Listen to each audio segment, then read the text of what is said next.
सभी मित्रों को जय श्री श्याम। मैं नितिन त्रिपाठी श्री श्याम जी ऑनलाइन स्टडी अड्डा में आपका स्वागत करता हूं। उम्मीद करता हूं आप लोग मस्त होंगे, स्वस्थ होंगे और अपनी पढ़ाई लिखाई से संबंधित कार्य अच्छी तरह से कर रहे होंगे। दोस्तों, हमने जियोग्राफी में अक्षांश रेखाएं, देशांतर रेखाएं और पृथ्वी की गतियां, इतने चैप्टर्स को क्लियर किया था। आज उन्हीं से संबंधित कुछ प्रश्नों को लेकर आ रहा हूँ। लगभग समथिंग 20 प्रश्न होंगे। 20 प्रश्न की व्याख्यात्मक हल कराऊंगा इनको, जिससे आपके जो है 20 चौको 80 लगभग 80 क्वेश्चन तैयार होंगे। प्रत्येक विकल्प पे 4 ऑप्शन होंगे। चारों ऑप्शन को एक्सप्लेन करूंगा, काफी अच्छी तरह समझाने की कोशिश करूंगा। उम्मीद करूंगा और उम्मीद करता हूं कि आप लोगों को बेहद पसंद आएगा। तो देखते हैं हमारा आज का पहला क्वेश्चन क्या है इस टॉपिक का। देखिए दोस्तों, आज का क्वेश्चन हमारा लिखा हुआ है यहाँ पे, निम्नलिखित में से कौन से युग्म सुमेलित नहीं है। नंबर फर्स्ट पे दिया गया कर्क रेखा 23 सही 1/2 उत्तरी अक्षांश, उसके बाद अंतरराष्ट्रीय तिथ रेखा 0 डिग्री देशांतर, उसके बाद मकर रेखा 23 सही 1/2 दक्षिणी अक्षांश और उसके बाद दक्षिणी ध्रुव व्रत 66 सही 1/2 दक्षिणी अक्षांश। दोस्तों, हमने जब चैप्टर की शुरुआत की थी तो हमने एक ग्लोब के माध्यम से आप लोगों को समझाने की कोशिश की थी। इस तरह से ग्लोब बनाया था। ये कौन सी रेखा थी हमारी? 0 डिग्री विषुवत रेखा।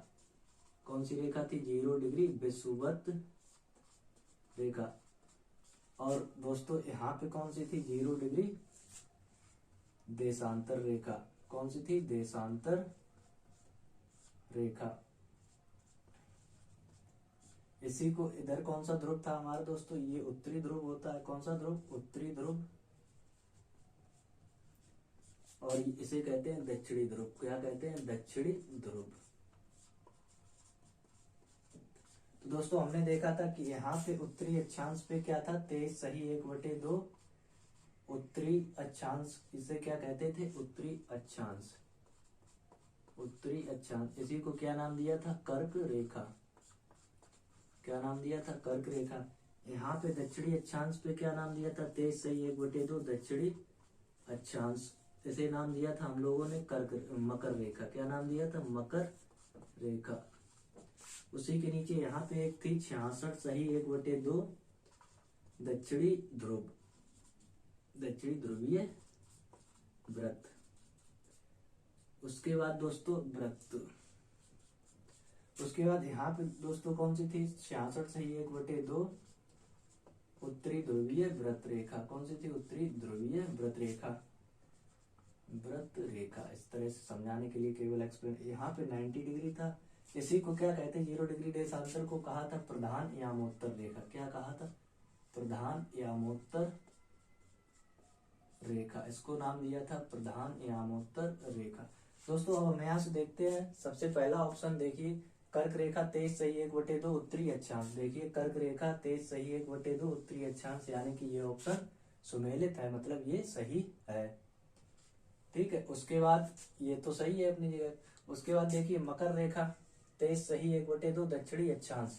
23 सही 1/2 दक्षिणी अक्षांश, ये भी सुमेलित है। अब इसे देखिए दक्षिणी ध्रुव व्रत। देखिए दक्षिणी ध्रुव व्रत 66 सही 1/2 है, ये भी सही है। अंतरराष्ट्रीय तिथ रेखा 0 डिग्री देशांतर, ये कौन सा नाम है इसका? 0 डिग्री देशांतर क्या कहते हैं? प्रधान यामोत्तर रेखा। तो यही वाला सुमेलित नहीं है। अंतरराष्ट्रीय, अब देखिए यहाँ से हमें ये मिल गया 0 डिग्री देशांतर क्या कहते हैं? प्रधान यामोत्तर रेखा। क्या कहते हैं? प्रधान यामोत्तर रेखा। अंतरराष्ट्रीय तिथ रेखा किसे कहते हैं? अंतरराष्ट्रीय तिथ रेखा। अंतरराष्ट्रीय तिथ रेखा दोस्तों कहते हैं 180 डिग्री को। क्या कहते हैं? 180 डिग्री को अंतरराष्ट्रीय तिथ रेखा कहते हैं दोस्तों। तो यहाँ से उम्मीद करता हूँ मैंने आपके चारों एक्सप्लेन ग्लोब के माध्यम से कर दिए। अंतरराष्ट्रीय तिथ रेखा 180 डिग्री की होती है। कितने की होती है? 180 डिग्री। और 0 डिग्री देशांतर को प्रधान यामोत्तर रेखा कहते हैं, जो लंदन के ग्रीनविच शहर से गुजरती है। आइए दोस्तों, हम अपना आज का अगला क्वेश्चन देखते हैं। आज के सेशन का अगला क्वेश्चन क्या है दोस्तों? क्वेश्चन है, निम्नलिखित में से कहाँ सूर्य की किरणें कभी भी समकोण पर नहीं होंगी। देखिए ऑप्शन दिया गया है श्रीनगर, मुंबई, चेन्नई, तिरुवनंतपुरम। तो दोस्तों देखिए, ग्लोब यहाँ से हम बना लेते हैं। फिर से एक हमने ग्लोब बनाया। ये रही हमारी भूमध्य रेखा 0 डिग्री अक्षांश, और ये रहा 23 सही 1/2 उत्तरी अक्षांश, उत्तरी अक्षांश मतलब इसको क्या कहते हैं, कर्क रेखा, कर्क रेखा। अब दोस्तों ये भारत के शहर हैं, सभी किसके हैं शहर हैं, भारत, तो हमें नीचे जाने की जरूरत ही नहीं है। श्रीनगर, मुंबई, चेन्नई, तिरुवनंतपुरम, ये सभी भारत के शहर हैं। भारत के शहर से तो ही यहाँ से ही तो गुजरती है, इस तरह से यहाँ पे भारत हमने स्थित कर दिया। अब जो है दोस्तों यहाँ पे देखिए सूर्य की किरणें जो है भूमध्य रेखा पर लंबवत पड़ती हैं, उसके बाद कर्क रेखा पर, लेकिन कर्क रेखा से ऊपर यहीं पे तो श्रीनगर स्थित है। अब 23 डिग्री अक्षांश के बाद यानी कि कर्क रेखा के बाद सूर्य की किरणें कभी भी समकोण पर ध्रुवों की ओर नहीं होंगी, क्योंकि लिमिट होती है इनकी किरणें जो है कहाँ तक जाती हैं, सूर्य की किरणें ध्रुवों पे कभी नहीं जाएंगे। कहाँ पे जाए, इसीलिए श्रीनगर ठंडा है। कैसा प्रदेश है, ठंडा प्रदेश, ध्रुवीय प्रदेशों में आता है। तो यहाँ से क्या देखना है कि सूर्य की किरणें जो है लंबवत 23 डिग्री से ऊपर कभी नहीं जाती हैं और ना ही इधर मकर रेखा से नीचे आती हैं। तो सूर्य की किरणें समकोण पर कभी कहाँ नहीं होंगी, तो श्रीनगर में समकोण पर नहीं होंगी। अब देखते हैं नेक्स्ट क्वेश्चन आज का। आइए दोस्तों अब आज के अगले क्वेश्चन को देखते हैं। क्वेश्चन नंबर 3 क्या है, ऑस्ट्रेलिया में सबसे लंबा दिन कब होगा, ऑस्ट्रेलिया में सबसे लंबा दिन कब होगा। दोस्तों अगर आपने पिछले के वीडियो देखे होंगे, पिछले की जो क्लासेस अपलोड हुई हैं अगर उनमें देखा होगा, तो उनमें से हमने बताया था कि ऑस्ट्रेलिया किस गोलार्ध में स्थित है। ऑस्ट्रेलिया जो है किस गोलार्ध में स्थित है, तो ऑस्ट्रेलिया दक्षिणी गोलार्ध में स्थित है। कहाँ पे स्थित है, दक्षिणी गोलार्ध में। ऑस्ट्रेलिया की स्थिति कहाँ पे है, दक्षिणी गोलार्ध में। कौन सा देश, ऑस्ट्रेलिया। अब दोस्तों यहाँ पे बताइए,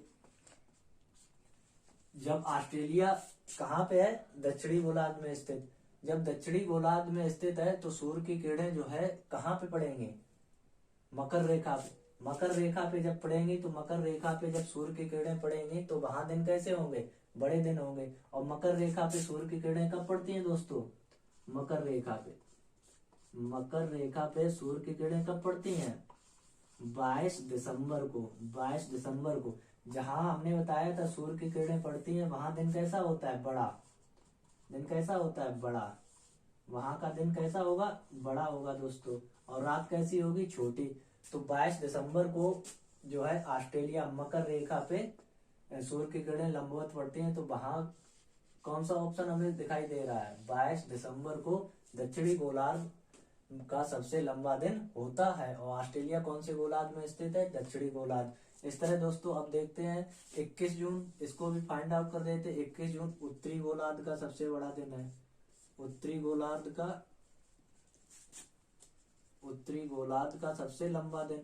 और 21, ये क्या लिखा है, 23 सितंबर और 21 मार्च। दोस्तों इनको भी पॉइंट आउट हमने यहाँ किए देता हूँ।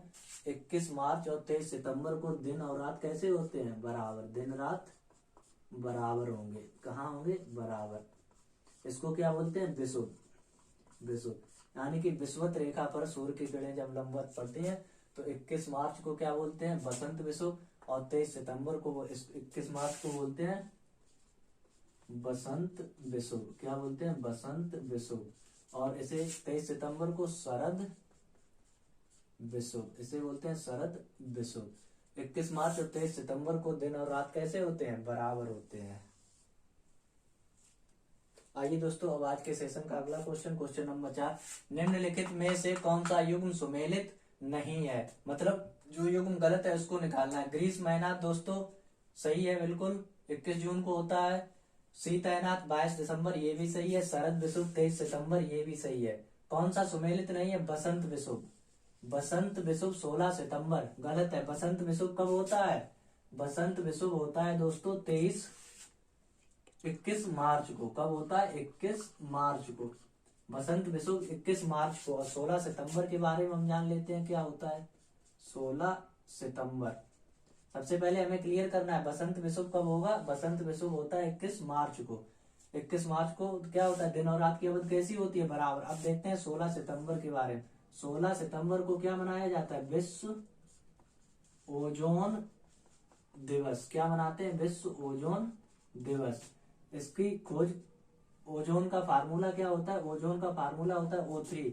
इस फार्मूले को, ओजोन की खोज किसने की थी, तो ओजोन की खोज की थी दोस्तों सोएन बोएन ने, सोएन बोयन वैज्ञानिक हुए, इन्होंने किसकी खोज की थी? ओजोन की। ओजोन परत की खोज किसने की थी? तो दोस्तों ओजोन परत की खोज की थी फेबरी चार्ल्स। किसने? फेबरी चार्ल्स और हेनरी बुसान, दो व्यक्ति थे, हेनरी बुसान। इन दोनों व्यक्तियों ने ओजोन परत की खोज की थी। अब दोस्तों बात बनती है कि ओजोन परत किस मंडल में होती है? तो ओजोन परत समताप मंडल। किसमें होती है?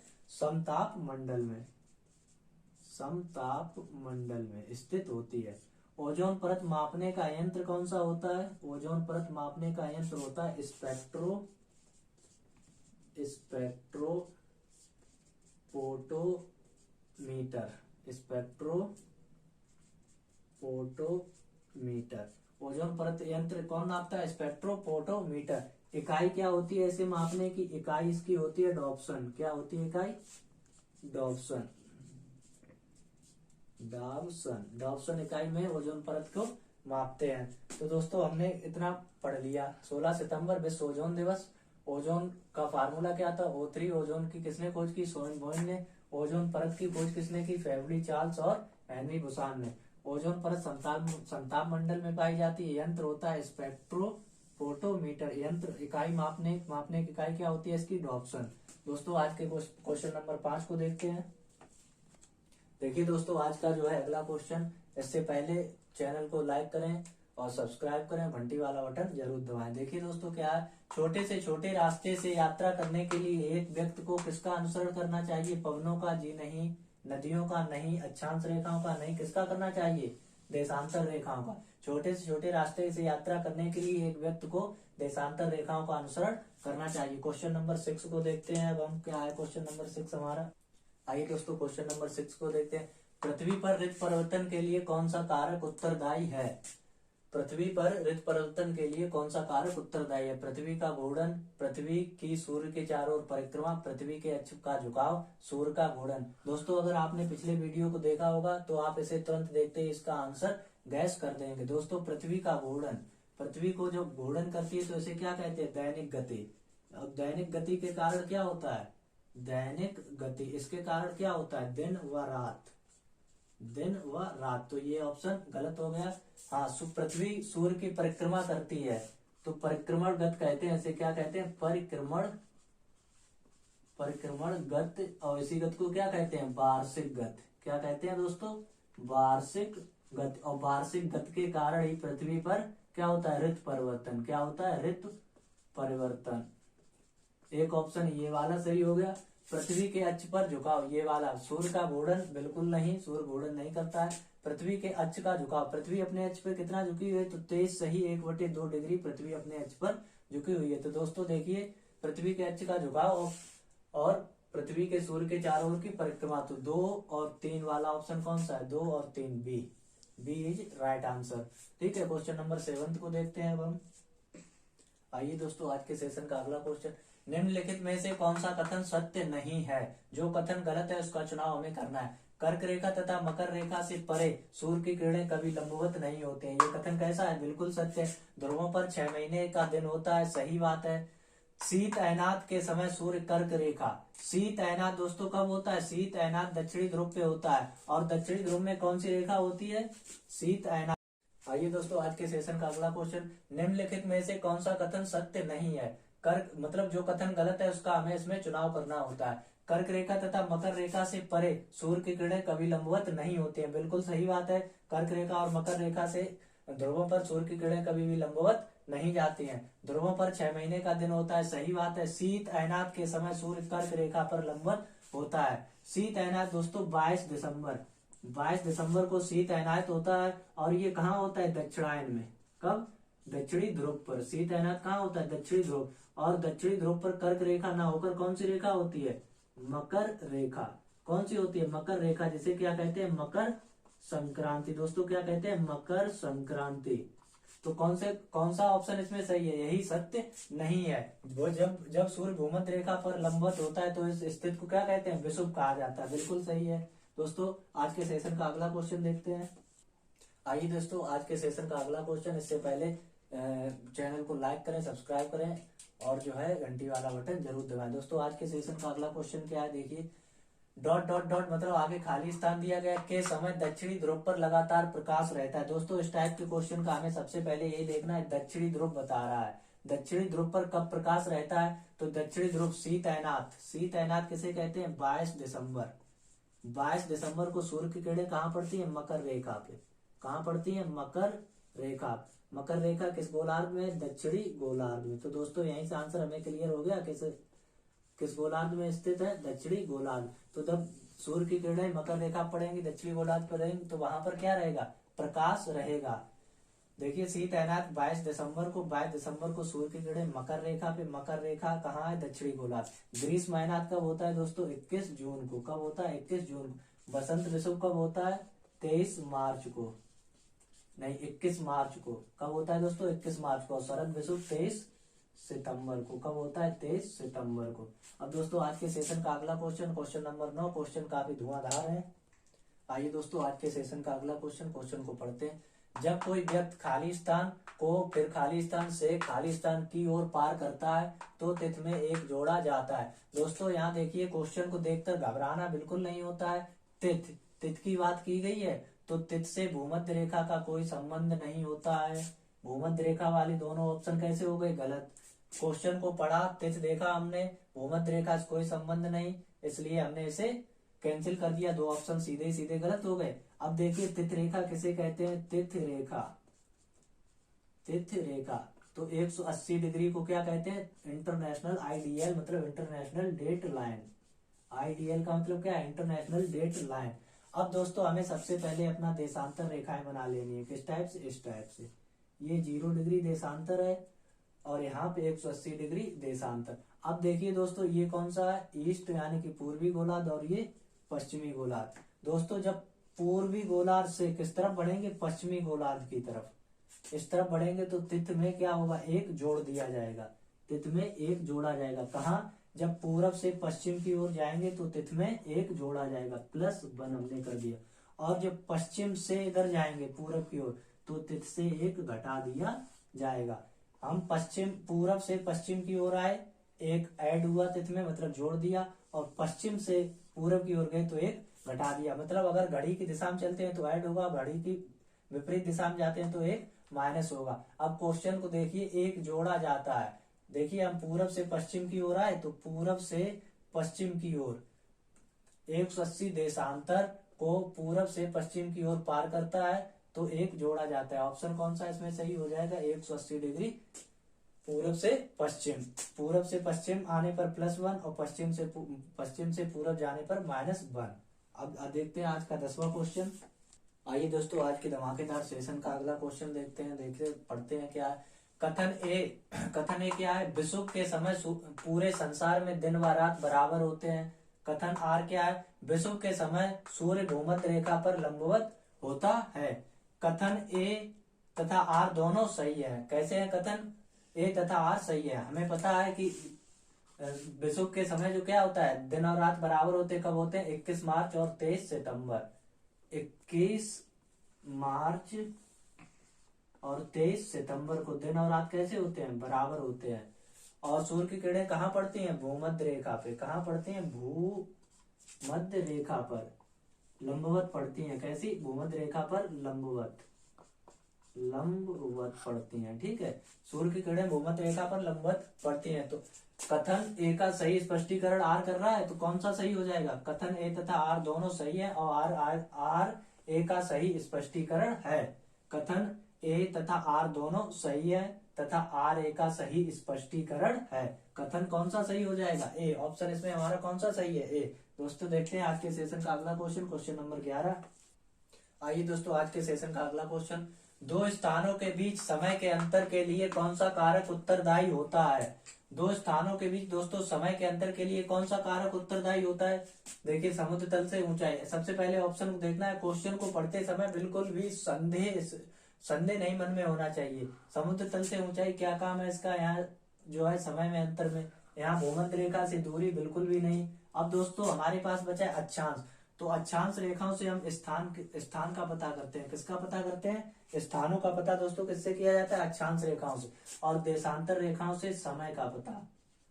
समय का पता किससे? देशांतर रेखाओं से। और अक्षांश से स्थानों का। तो हमसे क्या पूछा गया है? दो स्थानों के बीच समय के अंतर के लिए क्वेश्चन क्या है हमारा? समय का अंतर। कौन? देशांतर रेखा। ऑप्शन कौन सा सही हो गया? देशांतर रेखाओं के लिए। अब दोस्तों अगला क्वेश्चन देखते हैं, क्वेश्चन नंबर 12। निम्नलिखित में से किस दिन को विश्व जल दिवस के रूप में मनाया जाता है? विश्व जल दिवस याद रखना है दोस्तों, 22 मार्च को। कब मनाया जाता है? 22 मार्च को। उसके बाद दोस्तों 22 मार्च को विश्व जल दिवस, फिर 22 अप्रैल को पृथ्वी दिवस। क्या मनाया जाता है? पृथ्वी दिवस। फिर 22 मई जैविक विविधता दिवस। जैविक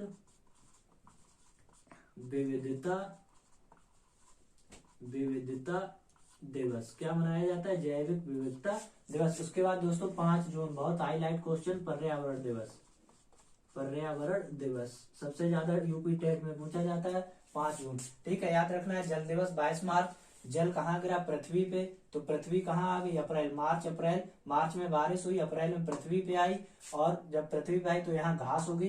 घास उगने को क्या कहते हैं? जैविक विविधता उत्पन्न हुई। और जैविक विविधता जब उत्पन्न हुई तो पर्यावरण दिवस मनाया गया। मार्च, अप्रैल, मई, जून। 22 मार्च, 22 अप्रैल, 22 मई, 22 जून। यही ट्रिक है इसे याद करने। पृथ्वी दिवस, जैव विविधता दिवस। पानी जल पे आया, पृथ्वी दिवस। जल पे आने के बाद घास पास हुई तो वहां क्या होगा? जैव विविधता। और जैव विविधता क्या कहते हैं? पर्यावरण दिवस। दोस्तों क्वेश्चन नंबर 13 की तरफ बढ़ते हैं। आइए दोस्तों देखते हैं आज के सेशन के 13 क्वेश्चन और 14 नंबर। देखिए दोस्तों, 1 डिग्री देशांतर को पार करने में दो स्थानों के स्थानीय समय के बीच में क्या अंतर है?